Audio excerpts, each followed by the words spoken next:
It happened at a family dinner that was supposed to be casual. One long table, soft jazz playing in the background, wine glasses clinking. The kind of night where everyone smiles just enough to pretend they're happy. My husband's cousin was telling a story. His mother laughed too loudly. Someone asked about real estate prices. And then, right in the middle of it all, my sister-in-law leaned back in her chair, looked straight at me, and said, "If you disappeared tomorrow, I don't think anyone here would even notice." There was a split second of silence. Then the laughter came. Not awkward laughter, not nervous laughter, real laughter. Warm, comfortable, like she'd just said what everyone had already been thinking. I watched the faces around the table as they laughed, his parents, his aunt, his uncle, and then I saw my husband laugh too. That was the moment I knew something in my life had already ended. I just hadn't caught up to it yet. I didn't cry. I didn't raise my voice. I didn't ask anyone to explain themselves. I lifted my glass, smiled calmly, and Nipa said, "Okay, challenge accepted." No one took me seriously. They went right back to dessert.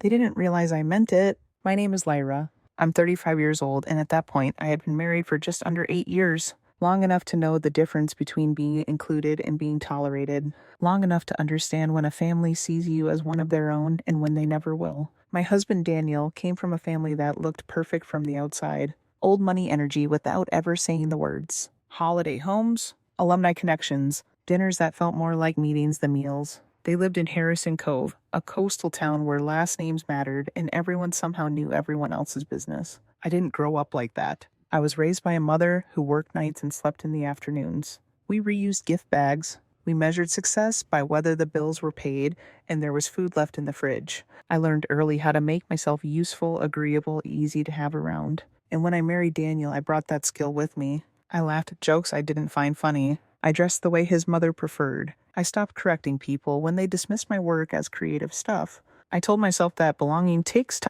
but the truth was simpler. They didn't dislike me. That would have required effort. They just didn't see me as important. That dinner wasn't the first time I'd been erased. It was just the first time someone said it out loud, bold enough to call it a joke, cruel enough to enjoy the silence afterward. And when my husband laughed along with them, something inside me clicked into place. So when I said challenge accepted, I wasn't being dramatic. I was making a decision, and before the sun came up the next morning, I was already gone. Daniel and I met in our final year of college. I was juggling 2 part-time jobs while finishing my degree, the kind of schedule where your planner looks like a crime scene. He was the calm one, polished, confident, already speaking about his future like it was a reservation he'd made years ago. We bonded over late nights at the campus library, coffee cups stacked between us, whispering complaints about group projects and professors who loved to hear themselves talk. When he asked me out, it felt easy, safe, like stepping into a life where I wouldn't always have to be the one figuring everything out alone. His family loved him in a way that was unquestionable and unquestioning.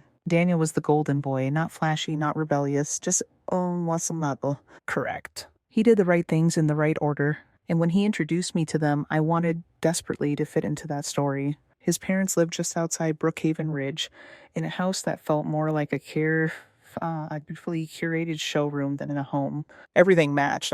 Everything had a reason. His mother, Elaine, greeted me with a smile that never quite reached her eyes. His father, Robert, shook my hand and immediately asked what I planned to do with my degree. I told them about my work, about design projects, freelance clients, the way I love turning vague ideas into something tangible. Elaine nodded politely. "Oh, how fun," she said. "You must be very creative. Not capable. Not skilled. Creative." Like I'd told her I made friendship bracelets. Daniel squeezed my hand under the table that night.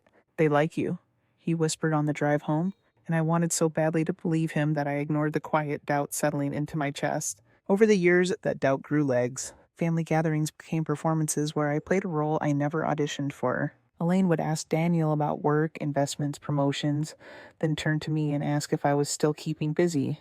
His brother's wife was introduced as a real professional, while I was Daniel's better half.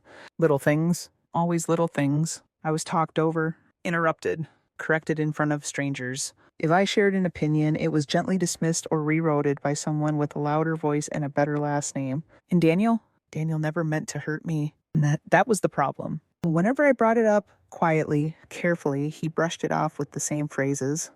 "They don't mean anything by it. You're just sensitive.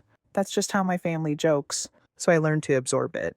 I adjusted my wardrobe to fit Elaine's idea of tasteful. I stopped mentioning projects that excited me. I learned when to speak, and more importantly, when not to. The longer we were married, the more my world shrank. When Daniel was offered a position that required frequent travel, the assumption was immediate and unspoken. I would be the flexible one. My work would bend. My schedule would adapt. My ambitions would wait. And I let them. I told myself it was temporary. That once things settled, I'd pick myself back up. But time has a way of settling into permanence when no one is paying attention. Then came the loss. It happened quietly. No dramatic hospital scenes, just a doctor's calm voice, a sterile room, and a sentence that split my life into before and after. Daniel was out of town. He offered to come home. I told him not to rush. I didn't know how to ask for what I needed. Elaine sent flowers with a note that said, "Everything happens for a reason." Daniel's sister joked that maybe it was stress. No one came over. No one sat with me. No one asked how I was really doing. That's when something in me started paying attention. I noticed how often I felt invisible, how easily my absence went unremarked, how my silence had been expected, comfortable even. By the time that casual family dinner rolled around, I was already disappearing. I just hadn't said it out loud yet. So when his sister finally did, when she turned my quiet erasure into a punchline, it didn't break me. It clarified everything. That laugh around the table wasn't just laughter. It was confirmation. I didn't tell anyone that night. When we got home, Daniel went straight to the shower, humming like it had been a good evening. Like nothing remarkable had happened. I stood in the kitchen, still wearing the same clothes, listening to the water run, replaying the laughter at that table over and over until it stopped sounding like noise and started sounding like truth. That was the strangest part. I didn't feel angry. I felt clear. At 2:17 a.m., I slid out of bed and walked into the spare room that had quietly become my workspace over the years. I opened my laptop and started doing something I hadn't done in a long time. I made decisions. I checked the balance on our joint account and my personal one, the small account I'd never closed, the one Daniel used to tease me about. "You're so cautious," he'd say. I transferred exactly half. No drama, no punishment, just math. I searched for apartments 3 states away, in Lakewood Falls, where my old college friend Mara lived. I looked at bus schedules, short-term rentals, storage units. By the time the sun came up, I had a plan. Daniel kissed my cheek that morning, distracted, already late. "Love you," he said automatically. "I know," I replied. As soon as his car pulled out of the driveway, I called Mara. I need help," I said. "How much?" she asked. "Today," I answered. She was at my door in under 2 hours with coffee, boxes, and the kind of energy you only get from someone who loves you without conditions. We packed what mattered: documents, clothes, my work equipment, the things that still felt like me. I left behind furniture, decorations, anything that felt like part of a life I was stepping out of. I wrote Daniel a letter, not emotional, not accusatory. I told him I needed space, that I'd taken only what was mine, that I'd paid what was owed, that I wouldn't be reachable for a while. I didn't explain myself beyond that, because after years of explaining, I was done. I placed my wedding ring on top of the letter. Then I left. The drive out of town felt unreal, like I was watching myself from a distance. Every mile marker loosened something in my chest. By the time I crossed state lines, I was breathing deeply, fully, for the first time in years. I didn't announce my arrival in Lakewood Falls. I didn't post. I didn't answer calls. Daniel's messages came in waves. Confusion, annoyance, concern, anger. "Where are you? This is childish.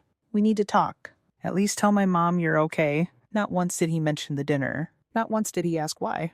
That silence told me everything I needed to know. The first weeks were rough. I cried in grocery store parking lots. I second-guessed myself at 3 a.m. I almost picked up the phone more times than I can count. Instead, I found a therapist. I unpacked years of swallowed words. I rebuilt my work slowly, one small client at a time, jobs that paid the bills, but more importantly, reminded me I was competent. I changed my number. I stopped checking social media. I became someone whose absence didn't echo back to me every day.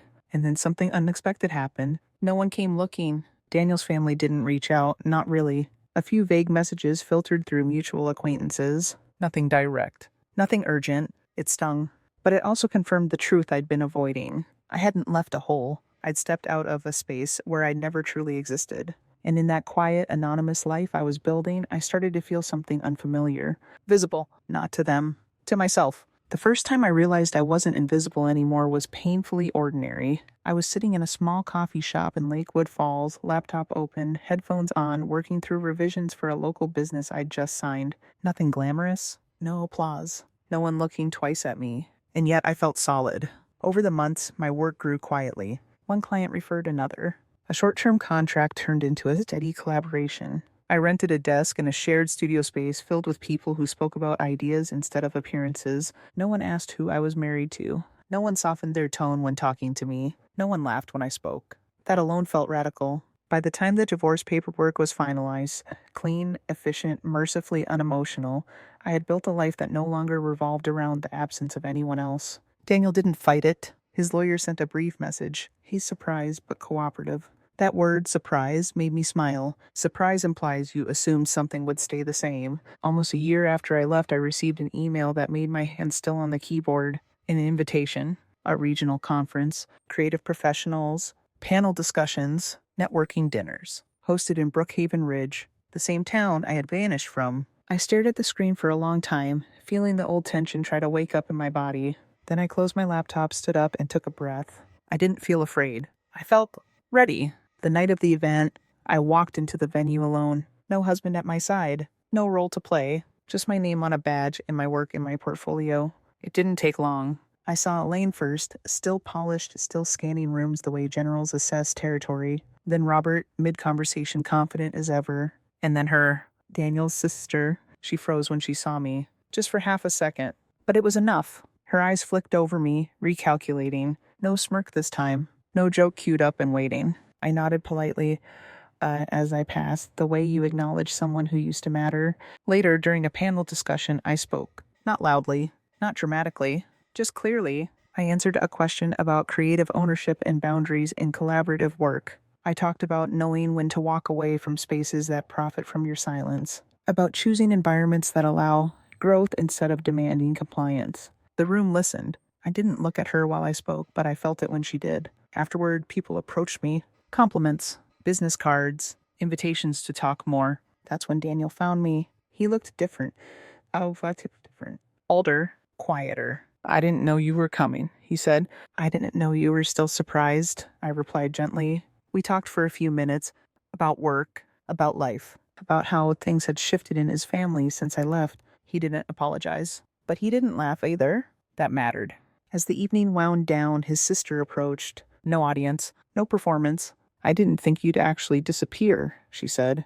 I didn't do it to prove a point, I answered. I did it to survive. She nodded, uncomfortable. For once, she didn't have a comeback. You seem different, she finally said. I am, I agreed. That's the point. I left before dessert. I didn't need the last word. I didn't need vindication. Walking back to my hotel, I realized something that surprised even me. I wasn't proud because they noticed me now. I was proud because I no longer needed them to. I had disappeared from their world, and in doing so, I had finally appeared in my own. A year earlier, I had walked out of a life where my silence made other people comfortable. Now I was walking into one where my voice carried weight.